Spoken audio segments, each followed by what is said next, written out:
یہ سورہ قصص کے آخری یہ دو رکوع ہیں، جن میں سے پہلے رکوع میں ایک کردار کا ذکر ہو رہا ہے، قارون۔ اور میں آپ کو بتا چکا ہوں کہ یہ کردار جو ہے اسے بھی ایک فرد نہ سمجھیے، بلکہ یہ کہ جو بھی کوئی حکمران قوم ہوتی ہے وہ اپنی غلام قوم کے اندر اس طرح کے کردار باقاعدہ پیدا کرتی ہے، جس کو کہ کہا تھا ملکہ سبا نے کہ ان الملوک اذا دخلوا قریۃ جعلوا عزت اہلھا اذلہ، اور اس کا ایک نتیجہ یہ نکلتا ہے کہ جو گھٹیا لوگ ہوتے ہیں، بے غیرت لوگ ہوتے ہیں، اپنی قوم کے ساتھ غداری کرتے ہیں، انہیں پھر وہاں خطابات دیے جاتے ہیں، نوازا جاتا ہے، ان کے اونچے منصب ہوتے ہیں، آنریری مجسٹریٹ بنا دیے گئے ہیں، فلاں ہو گئے ہیں۔ یہ سب کون تھے؟ یہ انگریزوں نے در حقیقت ہندوستان میں اپنی جو حکومت کو مضبوط کرنے کے لیے یہ ایک طبقہ جو ہے ہندوستانیوں میں سے ڈیولپ کیا تھا، اس طبقے کا یہ کردار ہے قارون۔ اچھا، اس قسم کے لوگوں کو پھر انگریز بڑے بڑے ٹھیکے دیتے تھے۔ اب آرمی کے سپلائی کے ٹھیکے ہیں تو بڑے بڑے ٹھیکیدار یہی ہوتے تھے، انہی کے پاس سرمایہ ہو جاتے تھے۔ یہ ساری چیزیں جو ہے ایک دوسرے سے ملی جلی ہوئی ہیں۔ اسی طرح کا ایک شخص جو ہے یہ قارون تھا اسرائیلی، اور نہ صرف اسرائیلی، حضرت موسیٰ علیہ السلام کا سگا چچا زاد بھائی، فرسٹ کزن، لیکن یہ کہ یہ حکومت کے ساتھ فرعون کے دربار میں اس کی رسائی تھی، وہاں اس کی پذیرائی تھی، اور وہاں سے اس کو مراعات ملتی تھی۔ اس نے اتنی دولت سمیٹ لی تھی، جیسے ہمارے ہاں بھی بعض اب جو سیاسی کردار ہیں وہ گویا کہ علامتی بن گئے دولت سمیٹنے میں، تو بے تحاشا دولت اس نے جمع کر لی تھی۔ اب اس کا کردار سامنے آ رہا ہے۔ ان قارون کان من قوم موسیٰ، یقیناً قارون جو ہے وہ موسیٰ کی قوم ہی سے تھا۔ تورات میں اس کا نام قورح آیا ہے، یعنی قارون کے بجائے قورح، یہ کوئی تلفظ کا فرق ہو سکتا ہے۔ فبغى علیہم، اگرچہ موسیٰ کی قوم میں سے تھا لیکن اس نے زیادتی کی، سرکشی کی، شرارت کی اپنی قوم کے خلاف، یعنی غداری کی۔ وَآتَيْنَاهُ مِنَ الْكُنُوزِ، اور ہم نے اسے اتنے خزانے دیے تھے، مَا إِنَّ مَفَاتِحَهُ لَتَنُوءُ بِالْعُصْبَةِ أُولِي الْقُوَّةِ، کہ اس کی کنجیاں اٹھانے کے ضمن میں بڑے طاقتور جوانوں کی ایک جماعت بھی تھک جاتی تھی۔ یہ ذرا بات سمجھ آج نہیں آئے گی کہ آخر اتنی وہ کنجیاں کتنی ہوتی ہوں گی، تو اصل میں یہ کنجیاں جو تالے ہیں ہمارے جس طرح کے، یہ تو اب ایجاد ہوئی ہے۔ پچھلے زمانے میں کیا ہوتا تھا کہ کوئی بڑا سٹور ہے تو اس کے آگے بڑا ایک پھاٹک لگا ہوا ہے،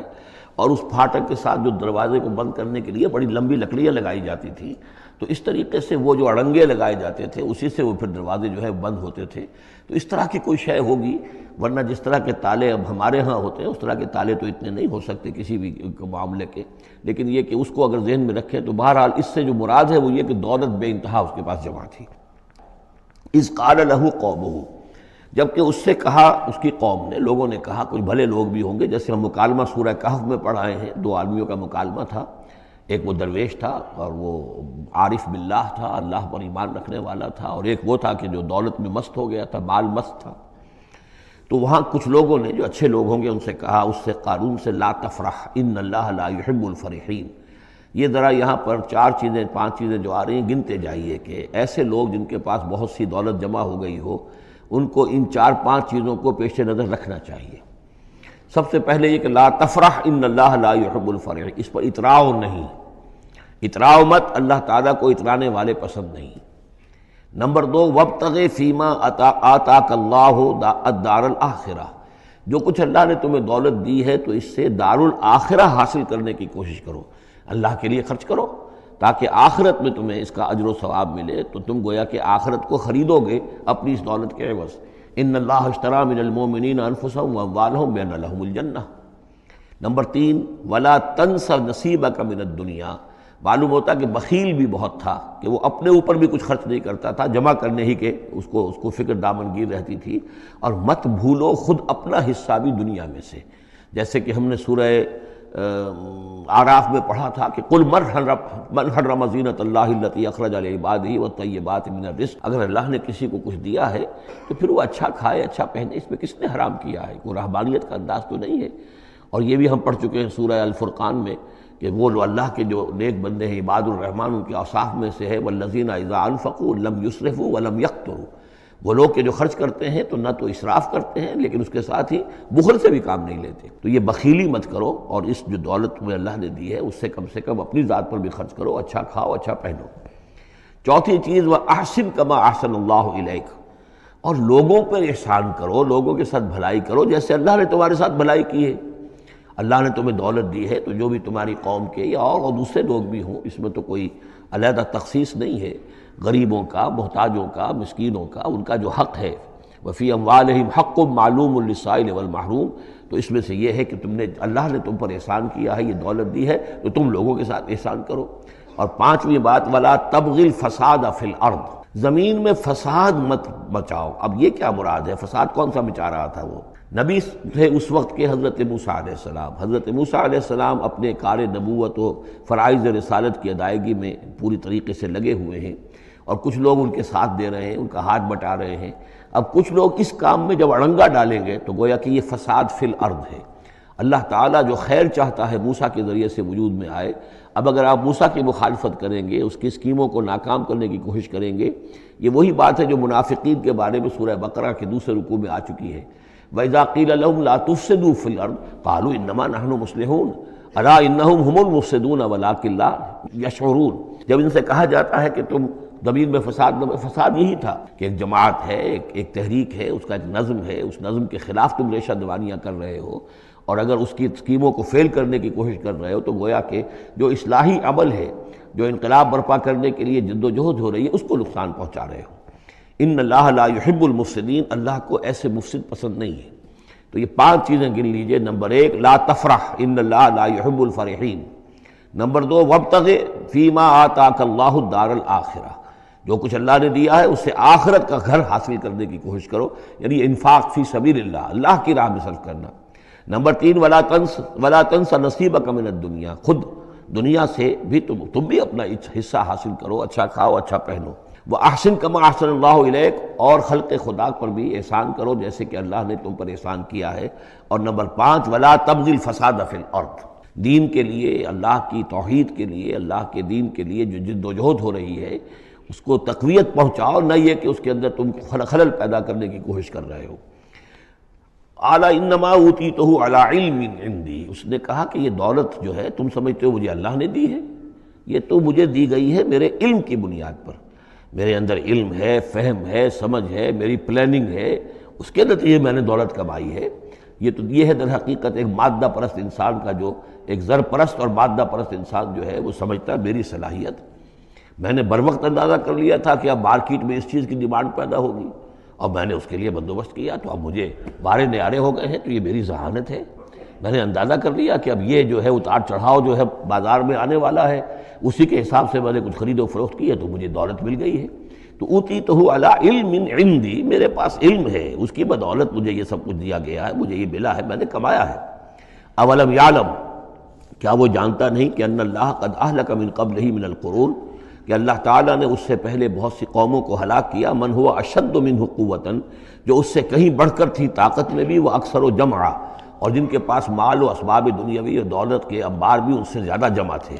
ولا یسأل عن ذنوبہم المجرمون، اور اللہ تعالیٰ کو اس کی ضرورت پیش نہیں آئے گی کہ مجرموں سے ان کے جرم پوچھے، یعنی اللہ تعالیٰ کے پاس تو پورا حساب کتاب موجود ہے، اعمال نامے موجود ہیں، اسے کسی سے پوچھنے کی ضرورت نہیں ہوگی کہ تم کیا جرائم کر کے آئے ہو۔ تو یہ تو گویا کہ از خود اللہ کے علم میں ہے، اور اظہر من الشمس ہوگا۔ یہی بات سورہ رحمان میں آئے گی، فَيَوْمَئِذٍ لَا يُسْأَلُ عَنْ ذَنبِهِ إِنسٌ وَلَا جَانٌ، کسی بھی انسان سے اور کسی بھی جن سے پوچھنے کی ضرورت نہیں ہوگی، بلکہ یہ کہ در حقیقت ان کے تو ماتھے پر لکھا ہوا ہوگا، یعرف المجرمون بسیماہم فیؤخذ بالنواصی والاقدام، مجرم تو اپنے پیشانیوں سے پہچان لیے جائیں گے، اور یہ کہ پھر ان کو سر کے بالوں سے اور ادھر سے قدموں سے دو طرف سے پکڑ کر، ادھر سے سر کے بال اور ادھر سے پاؤں پکڑ کر اور ٹاس کر دیا جائے گا جہنم کے اندر۔ تو قال انما اوتیتہ علی علم عندی اولم یعلم ان اللہ قد اہلک من قبلہ من القرون من هو اشد منہ قوۃ واکثر جمعا ولا یسأل عن ذنوبہم المجرمون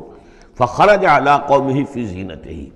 اب ایک دن ایسا ہوا کہ وہ نکلا اپنے پورے ٹھاٹھ باٹھ کا اظہار کرتے ہوئے، خدم و حشم کو لیے ہوئے، بیش قیمت کپڑے اور خلعتیں پہنی ہوئی، اور سواری کے اوپر اپنی دولت کا بھی مظاہرہ کرتے ہوئے۔ قال الذین یریدون الحیاۃ الدنیا، تو اب جو اس معاشرے میں وہ لوگ تھے کہ جن کی نگاہوں میں، خود ان کی اپنی نگاہوں میں بھی دنیا کی زندگی کھبی ہوئی تھی، اور جو چاہتے تھے، طالب تھے دنیا ہی کے، یا لیت لنا مثل اوتی قارون، وہ انہوں نے کہا کاش کہ ہمیں بھی یہ ساری چیزیں ملیں جو قارون کو ملی ہیں، جو کچھ دیا گیا ہے، اسے جو دولت دی گئی ہے، اس کے پاس جو ثروت ہے، اور اس کو جو اللہ تعالیٰ نے اس کے اوپر نعمتوں کی بارش کی ہے، کاش ہم پر بھی ہو۔ انہ لذو حظ عظیم، یہ تو بہت ہی نصیب والا ہے، بہت خوش قسمت انسان ہے یہ قارون، کتنا اس کی جو ہے سمجھیے کہ خوش بخت انسان ہے کہ اس پر اللہ کی اتنی نظر کرم ہے اور اتنی دولت اس نے کمائی ہے۔ ظاہر بات ہے کہ دولت مندوں کی دولت نظر آتی ہے، یہ لوگوں کو پتہ نہیں ہوتا یہ کمایا انہوں نے کس طور سے ہے۔ وقال الذین اوتوا العلم، اور کہا ان لوگوں نے کہ جنہیں علم دیا گیا تھا، جو صاحب علم و فہم تھے، جنہیں معلوم تھا اصل حقیقت، فرمایا انہوں نے کہا ویلکم، تمہارے لیے خرابی ہے، ثواب اللہ خیر لمن آمن وعمل صالحا، جو شخص ایمان لائے اور نیک عمل کرے اسے جو ثواب اللہ کی طرف سے ملنے والا ہے وہ اس سے کہیں بڑھ کر ہے۔ تم حسرت کے ساتھ اس کی دولت کو دیکھ رہے ہو، اس کے ٹھاٹ باٹ کو دیکھ رہے ہو، اس کی شان و شوکت کو دیکھ رہے ہو اور تمہیں حسرت کا احساس ہو رہا ہے، اگر تم واقعتاً ایمان اور عمل صالح کی شرائط پوری کرو تو جو کچھ اللہ تعالیٰ تمہیں دے گا خود اس دنیا میں بھی، سورہ نور میں ہم پڑھ چکے ہیں، لَيَسْتَخْلِفَنَّهُمْ فِي الْأَرْضِ، حکومت ان کو دے گا، خلافت ان کی قائم کرے گا جو ایمان اور عمل صالح کا حق ادا کر دے۔ پھر آخرت میں جو ثواب ملنا ہے ظاہر بات ہے کہ اس کا تو کوئی تصور بھی تم نہیں کر سکتے۔ وَلَا يُلَقَّاهَا إِلَّا الصَّابِرُونَ، لیکن وہ جو صبر ہے، وہ جو اجر و ثواب ہے آخرت کا، وہ انہی لوگوں کو حاصل ہو سکے گا کہ جو صبر کرنے والے ہوں۔ اس دنیا میں وہ جیسے بھی ہو ضروریات پوری ہو جائیں، بس اس سے زیادہ کی ہوس نہ رکھیں، ایسا نہ ہو کہ کسی کے سامنے ہاتھ پھیلانا پڑے۔ حضور کی حدیث ہے ما قل و کفا خیر مما کثر والہا، کم ہو چیز لیکن کفایت کر جائے، ضرورت پوری ہو گئی، وہ اس سے کہیں بہتر ہے کہ زیادہ ہو، بہتات ہو، دولت بہت ہے اور وہ اللہ سے غافل کر دے، اس لیے کہ جب بہتات ہوگی تو انسان پر غفلت طاری ہو جائے گی۔ جب ایسا ہو کہ آج کے کھانے کا تو ہے، کل کے لیے اللہ پر توکل ہے تو اللہ یاد رہے گا، پھر انسان اللہ کو بھولے گا نہیں۔ تو ما قل و کفا خیر مما کثر والہا ولا یلقاها الا الصابرون فخسفنا به وبداره الارض، تو ہم نے اسے یعنی قارون کو اور اس کے محل کو ہم نے دھسا دیا زمین میں، اللہ تعالیٰ کی طرف سے عذاب خسف کا آیا اس پر۔ فما كان له من فئة ينصرونه، تو اس کے نہ تو کوئی ایسا لاؤ لشکر رہا کہ جو اس کی مدد کرتا من دون اللہ، اللہ کے مقابلے میں، وما كان من المنتصرین، نہ خود وہ اس قابل تھا کہ کوئی انتقام لے سکتا اللہ سے، معاذ اللہ۔ وَأَصْبَحَ الَّذِينَ تَمَنَّوْا مَكَانَهُ، اب وہ لوگ کہ جو تمنا جنہوں نے کی تھی بالامس، جو گزشتہ شام، اب جس رات کو وہ خسف ہوا ہے، اگلے روز جو دھوم مچی کہ وہ تو قارون کا محل جو زمین میں دھس گیا، اس کے سارے خزانے بھی گئے، وہ خود بھی گیا زمین کے اندر، تو اب جو وہاں پر شور ہوا ہوگا تو وہی لوگ جو پچھلی شام کو تو یہ کہہ رہے تھے کاش ہمیں بھی وہی کچھ ملے جو کچھ قارون کو دیا گیا ہے، یہ تو بڑا خوش قسمت انسان ہے۔ وَأَصْبَحَ الَّذِينَ تَمَنَّوْا مَكَانَهُ، جنہوں نے یہ چاہتا کہ وہی مقام و مرتبہ اور وہی چیزیں انہیں بھی مل جائیں، بالامس سے پچھلی دن، یقولون، وہ یہ کہنے لگے، یہ وَيْكَأَنَّ اللَّهَ يَبْسُطُ الرِّزْقَ لِمَن يَشَاءُ مِنْ عِبَادِهِ وَيَقْدِرُ، کہ بھئی یہ تو اللہ تعالیٰ کی طرف سے ہے کہ وہ جس کے لیے چاہتا ہے رزق شادہ کر دیتا ہے اپنے بندوں میں سے، اور جس کے لیے چاہتا ہے تنگ کر دیتا ہے یا ناپ تول کر دینا شروع کر دیتا ہے۔ لولا ان من اللہ علینا، اگر اللہ تعالیٰ نے ہم پر احسان نہ فرمایا ہوتا، لخسف بنا، تو ہم بھی اسی طریقے سے خسف کر دیے گئے ہوتے، یعنی ہم تو کہہ رہے تھے کہ ہم بھی اس جیسے ہو جائیں، ہمیں بھی اس کی سی دولت مل جائے، لیکن اس کی دولت کا جو انجام آج ہماری نگاہوں کے سامنے آیا ہے، لولا ان من اللہ، اگر اللہ تعالیٰ نے ہم پر یہ احسان نہ کیا ہوتا کہ ہمارے پاس وہ دولت نہیں تھی، لخسف بنا، تو ہم کو بھی اسی طریقے سے زمین میں دھسا دیا گیا ہوتا۔ وَكَأَنَّهُ لَا يُفْلِحُ الْكَافِرُونَ، خرابی، لیکن یہ جان لو کہ کافر لوگ فلاح نہیں پائیں گے۔ قرآن مجید نے اس بات کی صراحت کی ہے کہ قارون موسیٰ علیہ السلام کی قوم سے تھا اور اپنے قوم کے خلاف فرعون کا ساتھی بنا ہوا تھا۔ جیسے تمام ظالم بادشاہ کسی قوم پر ظلم و ستم کے لیے اسے قوم کے کسی آدمی کو مال و دولت اور عہدہ و مرتبہ دے کر اپنا اعلیٰ کار بناتے ہیں، مگر اندر سے منافق تھا۔ لیکن قرآن مجید سے معلوم ہوتا ہے کہ وہ کفر میں اتنا پکا تھا کہ اللہ تعالیٰ نے موسیٰ علیہ السلام کو جھٹلانے والوں میں فرعون کے ساتھ جن دو آدمیوں کا نام لیا ہے ان میں سے ایک قارون تھا۔ اس سے بڑی سرکشی کیا ہوگی کہ وہ اپنی ہی قوم کے خلاف ایسے شخص کا دست و بازو بن گیا جو ان کے لڑکے ذبح کرتا تھا، ان کی عورتوں کو زندہ رکھتا اور انہیں بدترین سزائیں دیتا۔ یہ واقعہ فرعون کے سمندر میں غرق ہونے کے بعد کا ہے۔ قارون فرعون کے غرق ہونے کے بعد حسد، بغض اور نفرت میں گھلنے لگا۔ جب حضرت موسیٰ نے زکوٰۃ کا حکم دیا تو اسے اپنا سارا مال جاتا ہوا نظر آیا۔ اس نے سب کو ورگلایا اور زکوٰۃ نہ دینے کا کہا۔ قارون نے ایک فاحشہ عورت کو اس شرط پر کچھ مال دیا کہ وہ موسیٰ علیہ السلام پر بدکاری کی تہمت لگائے جب وہ بنی اسرائیل میں کھڑے ہو کر کتاب اللہ کی تلاوت کر رہے ہوں، تو یہ عورت کہے کہ موسیٰ تم نے میرے ساتھ ایسے کیا ہے۔ لہذا جب اس نے مجلس میں موسیٰ علیہ السلام کو یہ بات کہی تو وہ ڈر کر کانپ اٹھے اور 2 رکعتیں پڑھ کر اس کی طرف متوجہ ہوئے اور فرمایا، میں تمہیں اس اللہ کی قسم دیتا ہوں جس نے سمندر کو پھاڑا اور تمہیں فرعون سے نجات دی، اور فلاں فلاں احسانات کیے کہ تم ہر صورت وہ شخص بتاؤ جس نے تمہیں اس بات پر آمادہ کیا ہے جو تم نے کہی۔ اس نے کہا، جب آپ نے مجھ سے قسم دے کر پوچھا ہے تو قارون نے مجھے اتنا مال دیا ہے اس شرط پر کہ میں آپ کو اس طرح کہوں اور میں اللہ سے معافی مانگتی ہوں اور توبہ کرتی ہوں۔ اس پر موسیٰ علیہ السلام سجدے میں گر گئے اور قارون کے بارے میں اللہ تعالیٰ سے دعا کی۔ اللہ تعالیٰ نے انہیں وحی کی کہ میں نے زمین کو حکم دے دیا ہے کہ اس کے متعلق تمہارا حکم مانے، تو موسیٰ علیہ السلام نے زمین کو حکم دیا کہ زمین اسے نگل لے، تو وہ زمین میں دھنس گیا۔ پھر زمین کو حکم دیا اس کے گھر کو نگل لے، تو اس کا گھر خزانے سمیت زمین میں چلا گیا۔